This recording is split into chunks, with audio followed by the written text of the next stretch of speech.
ಮಾತಾಡಕ್ಕೆ ಸಮಯ ಇಲ್ಲ.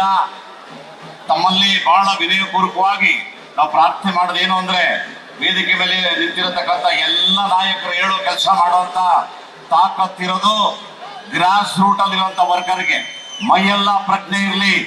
ನಿಮ್ಮ ಪ್ರತಿಯೊಂದು ಮತ ಇಲ್ಲಿಂದ ಏನ್ ಕೊಡ್ತೀರಿ ಅದು ಇವ್ರಿಗೆ ಕೊಡ್ತೀರಿ. ಇವರೆಲ್ಲ ಹೋಗ್ತಾರೆ, ಮೋದಿ ಅವ್ರ ಪಕ್ಕದಲ್ಲಿ ಹೋಗ್ತಾರೆ. ಸ್ನೇಹಿತರೆ, ಅದ್ಭುತವಾದಂತ ವಿದ್ಯಾವಂತ, ಬುದ್ಧಿವಂತ, ಪ್ರಜ್ಞಾವಂತ ಒಬ್ಬ ಯುವಕನನ್ನ ಹೆಚ್ಚಿನ ಮತದಲ್ಲಿ ಅವ್ರು ಗೆದ್ದೇ ಗೆಲ್ತಾರೆ. ಬಟ್ ವಿಶೇಷವಾದಂತ ಮತದಲ್ಲಿ ನೀವು ಗೆಲ್ಸಿ ಕಳ್ಸಿಕೊಡ್ಬೇಕು ಅನ್ನತಕ್ಕಂತ ಪ್ರಾರ್ಥನೆ ಮಾಡೋದಕ್ಕೆ ನಾವೆಲ್ಲ ಬಂದಿದ್ದೀವಿ. ದಯಮಾಡಿ ಎಚ್ಚರವಾಗಿರ್ರಿ. ನಿಮ್ಗೆಲ್ಲ ಗೊತ್ತಿದೆ, ಯಾವ್ದಾದ್ರು ಒಂದು ಹಳ್ಳಿಗಳಲ್ಲಿ ಒಂದು ಕುರಿನ ಕಡಿಬೇಕಾದ್ರೆ ಅದ್ರ ಕತ್ತಿಗೆ ಒಂದು ಹೂನಾರ ಹಾಕಿ ತಮಟೆ ಹೊಡ್ಕೊಂಡು ಕರ್ಕೊಂಡು ಹೋಗ್ತಾರೆ. ಅದು ಪಾಪ ಕುರಿ ಗೊತ್ತಿರೋ ನೆಕ್ಸ್ಟ್ ನನ್ನ ಕಡಿತಾರೆ ಅಂತ. ಅದೇ ಇವಾಗ ಕೊಡ್ತಾ ಇರತಕ್ಕಂತ ಎಲ್ಲ ಫ್ರೀ ಬೇಸ್ ಎಲ್ಲ ಬಿಟ್ಟಿ ಕೊಡೋದು ಯಾಕೆಂದ್ರೆ ಮತದಾರರನ್ನ ಕಡಿಯೋದಕ್ಕೋಸ್ಕರ, ಮತವನ್ನ ಪಡೆಯೋದಕ್ಕೋಸ್ಕರ ಮಾಡ್ತಾ ಇರುವಂತದ್ದು. ಇದನ್ನ ಬಹಳ ಎಚ್ಚರಿಕೆಯಿಂದ ನೀವು ಮನಸ್ಸಲ್ಲಿ ಇಟ್ಕೋಬೇಕು.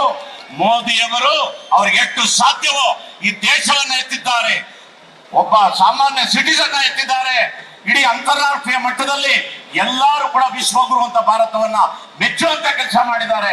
ಆತ್ಮೀಯವಾಗಿ ರಿಲಿಜಿಯಸ್ ಫೀಲಿಂಗ್ ತರೋದಕ್ಕೋಸ್ಕರ 500 ವರ್ಷಗಳ ಕೆಳಗೆ ಎಲ್ಲಾರು ಹೋರಾಟ ಮಾಡಿದ್ರು. ಒಂದೇ ಪ್ರಾರ್ಥನೆ ಇತ್ತು, ಏನು? ಶುಭಾಭ್ಯೆ ಶುಭೇನೆ ಮೋಹಕ್ಕೆ ಅತ್ಯಪ್ರಾಮಣೆ ದ್ವಿತೀಯ ಪರಾರ್ಥೆ ರಾಮಕ್ಷೇತ್ರ ಎಂದ್ರು. 500 ವರ್ಷ ರಾಮ ಇರ್ಲಿಲ್ಲ. ಇವತ್ತು ಮೋದಿ ಅವರಿಂದ ರಾಮ ಇಲ್ಲಿ ಬಂದಿದ್ದಾರೆ. ರಾಮ ಬಂದಿರುವಂತ ಈ ನಾಡಲ್ಲಿ ನಾವೆಲ್ಲರೂ ಕೂಡ ಒಗ್ಗಟ್ಟಿನಿಂದ ನಮ್ಮತನವನ್ನ ಮೆರೆಸಬೇಕು ಅಂದ್ರೆ ಮೋದಿ ಅವರಿಗೆ ಶಕ್ತಿನ ನಾವು ಕೊಡ್ಲೇಬೇಕು. ಯಾರು ಏನೇ ಫ್ರೀ ಬೀಸ್ ಕೊಟ್ಟರು ಕೂಡ ಮೋದಿ ಅವರ ಗ್ಯಾರಂಟಿನೇ ಬಹಳ ಶ್ರೇಷ್ಠವಾದ ಗ್ಯಾರಂಟಿ ಈ ಭಾರತಕ್ಕೆ. ಇವರು ಅಕ್ಕಿನ ಕೊಟ್ಟಿದ್ದಾರೆ, ಆದ್ರೆ ಕೊಡಕ್ಕೆ ಕಾಸಿಲ್ಲ.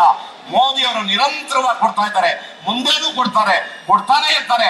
ಆದ್ರೆ ಅವ್ರೆಲ್ಲೂ ಫ್ರೀ ಬಿ ಅಂತ ಕರೀಲಿಲ್ಲ. ಯಾಕೆಂದ್ರೆ ಯಾರು ಫ್ರೀ ಬಿ ಅಂತ ಇಸ್ಕೊಳ್ತಾರೆ ಅವರು ಸ್ವಾಭಿಮಾನನ ಬಿಟ್ಟಂಗೆ ಭಾವನೆ. ಹಾಗಾಗಿ ನಿಮ್ಮ ಒಂದು ಸ್ವಾಭಿಮಾನ ರಾಷ್ಟ್ರದ ಬಗ್ಗೆ ಇರ್ಲಿ, ಇವರಿಗೆ ಒಂದು ಮತ ಹಾಕೋದಂತದಿರ್ಲಿ ಅನ್ನೋ ಒಂದು ಮಾತನ್ನ ಹೇಳ್ತೇನೆ.